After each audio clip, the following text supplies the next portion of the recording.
Mais en fait, il s'est passé des dingueries aujourd'hui. Le Bayern qui fête sa 125e année, gros tifo, le stade il était incroyable. Perd 3-2 contre Bochum, l'équipe sur le point d'être reléguée. Dortmund qui porte un maillot très spécial aujourd'hui, inspiré de la saison 94-95. Première saison, ils avaient remporté leur titre de champion d'Allemagne il y a maintenant 32 ans. 1-0 pour Augsbourg, rien pour Dortmund. Leverkusen se fait littéralement tartiner 2-0 par le Werder Bremen. Manchester City qui perd 1-0 de son côté. Et la journée n'est même pas terminée. Mais rien que ça là, si vous ne le voyez pas comme un signe, on ne peut plus rien faire pour vous. Arrêtez définitivement ces conneries de paris sportifs. Le football est fait pour être admiré. Le football est une passion pour l'être humain. À vivre ce genre de surprise devant les matchs, de voir des équipes qui ne sont absolument pas attendues réussir, réaliser des exploits et non pas présents pour détester tel joueur ou telle équipe parce qu'il n'a pas marqué, parce que ton ticket c'était ça et tout ce qui en suit. Sans parler de l'aspect religieux qui est censé passer en priorité bien évidemment devant tout ça. Un vrai fan de football, devant tout ça là, il est choqué de l'exploit.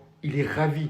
Il se dit mon sport vit. Un parieur, il va se gratter les veines devant ça. La différence est là. Choisissez votre camp. Mes condoléances à tous les Barcelonais. Il vient d'y avoir un décès à Barcelone, les amis. Le match prévu pour ce soir face à Osasuna a même été reporté. Le match ne sera pas joué aujourd'hui. Ça a été complètement annulé, comme vous pouvez le voir. Le média espagnol Mundo Deportivo annonce que la cause serait le décès d'un membre du staff médical du Barça. Bien évidemment, beaucoup de personnes ne connaissaient pas encore l'identité du membre du staff. Et bah, c'est lui. Le FC Barcelone a clairement fait un communiqué. Comme vous pouvez le voir, le FC Barcelone annonce le décès du médecin de l'équipe première, Carles Minaro. Donc, c'est le médecin direct de l'équipe première. Et ici, les amis, nous avons quelques détails sur ce qui s'est passé. Il est dit, un membre du personnel médical du FC Barcelone est décédé il y a quelques heures. Il était à l'hôpital de l'équipe. Et bien sûr, tous les joueurs et membres de l'équipe étaient dans un état de grand choc. À ce moment-là, les joueurs et les gardiens d'Osasuna qui étaient en train de s'échauffer se sont retirés. Il n'y avait aucun joueur du FC Barcelone sur le terrain, ce qui est normal. Et juste en bas, on nous dit, une réunion a eu lieu entre la Liga, la Fédération espagnole et le FC Barcelone. Et bien sûr, la décision a été prise en fonction de la situation difficile.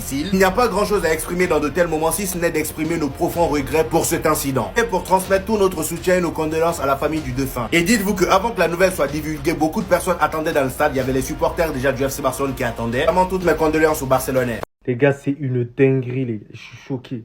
Je suis choqué de ouf. Le match du FC Barcelone et Osasuna ne se jouera pas aujourd'hui. Le FC Barcelone annonce le décès du médecin de l'équipe première, Carles Minaro Garcia.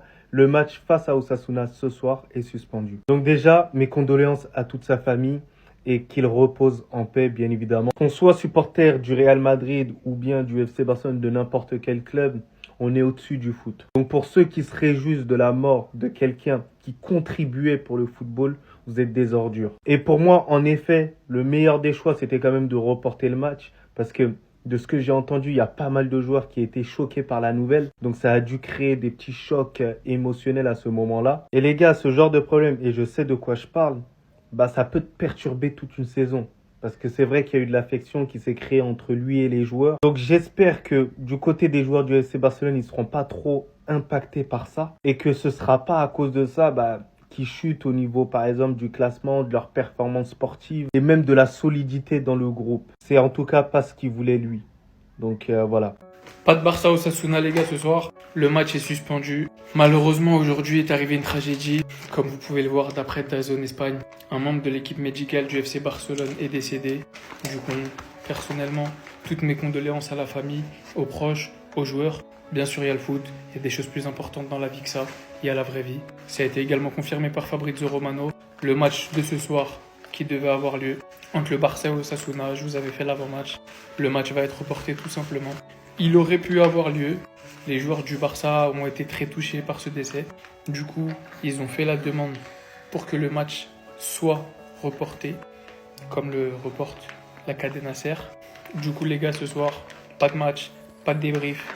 Les choses de la vie sont plus importantes. Vraiment, encore une fois, je tiens à le rappeler, j'apporte tout mon soutien à la famille, tout mon soutien à ses proches, tout mon soutien aux joueurs, aux vestiaires, au staff qui était très certainement proche de cette personne. Pour le moment, on ne sait pas encore qui c'est, qu'il repose en paix et en espérant qu'il n'ait pas trop souffert tout simplement. Communiqué officiel du Barça, le match est reporté et pour l'instant la date est inconnue. Le FC Barcelone est profondément attristé d'annoncer le décès ce soir du médecin de l'équipe première. Pour cette raison, le match entre le FC Barcelone et Osasuna a été reporté à une date ultérieure. La direction du FC Barcelone et tout le personnel présentent leurs sincères condoléances à sa famille et à ses amis pendant cette période difficile. En fait les gars, le choc dans cette histoire c'est que les joueurs étaient avec la personne à l'hôtel. Ce qui veut dire que suite à cette annonce, ils étaient en état de choc et ne pouvaient pas faire le match. Donc je ne préfère même pas savoir à quel point les joueurs doivent être dans un état de choc. Surtout que comme je vous l'ai dit, ils étaient avec cette personne quelques heures avant. En tout cas, je vous tiendrai au courant dès qu'on aura un peu plus de nouvelles concernant la prochaine date du match. Au vu de la gravité de l'événement, le match n'est pas du tout une priorité. Franchement, moi les gars, je vous jure que je suis choqué. La mort ne prévient pas. Faites très attention à vos proches. On voit énormément de décès en ce moment. Donc prenez soin de vos proches, profitez. Grosse force aux personnes qui sont actuellement en train de passer cette lourde épreuve. Et rien qu'en pensant à la famille de la personne concernée, et même aux joueurs hyper jeunes qu'on a dans notre équipe, c'est trop une dinguerie les gars. Sinon vous les gars, vous en pensez quoi? Arnaud sur 5%, on s'ennuie. Les gars, franchement, je suis choqué. Je crois que c'est le plus gros rappel que je me suis pris pendant ce ramadan, les frères. Je vous dis la vérité, là, je me suis installé pour regarder ce match normal, comme d'habitude. Je vois le match, il commence pas. Normalement, le match était à 21h. 21h, il n'y avait rien. Je me dis peut-être qu'il y a un peu de retard, peut-être que ça peut commencer directement dès le coup d'envoi, qu'il n'y a pas d'avant-match, tout ça. Je me suis dit peut-être c'est normal. 21h02, toujours rien. 21h05, je me dis c'est pas normal, là, il y a quelque chose qui est bizarre. Je me dis peut-être, ok, la latence de l'IPTV, je veux bien, mais à ce point-là, c'était bizarre. J'ouvre Twitter, je vois quoi? Le médecin du Barça qui est décédé. Les gars, vraiment, je me suis pris une vraie claque. C'est là où on se rend compte à quel point, et ça nous rappelle à quel point ça peut aller très vite, les frères. Le mec, il allait très bien, comme vous voyez, il est pas si vieux que ça. Il était en très bonne santé. Et on revoit certaines vidéos de lui plus tôt dans la journée, où le mec, il va dans l'hôtel avec les joueurs. Il était bien, il sourit avec Pedri. Et qui aurait cru, qui aurait pu s'imaginer, les frères, qu'il serait jamais ressorti de cet hôtel-là. C'est un truc de fou, vraiment c'est un truc de fou. En tout cas, grosse force à lui et grosse force à sa famille. Et c'est là où on se rappelle encore une fois les gars, non seulement ça rappelle qu'on n'est que de passage ici et que ça peut aller très vite, mais surtout les gars, ça rappelle aussi que ça reste que du foot.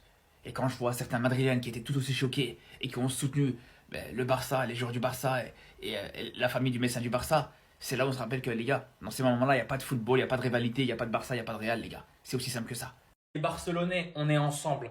Le FC Barcelone annonce le décès du médecin de l'équipe première, Carl Minaro Garcia. Le match face à Osasuna ce soir est suspendu. Repose en paix. C'est en dehors du foot, en dehors du divertissement, en dehors de toutes les rivalités qu'il peut avoir.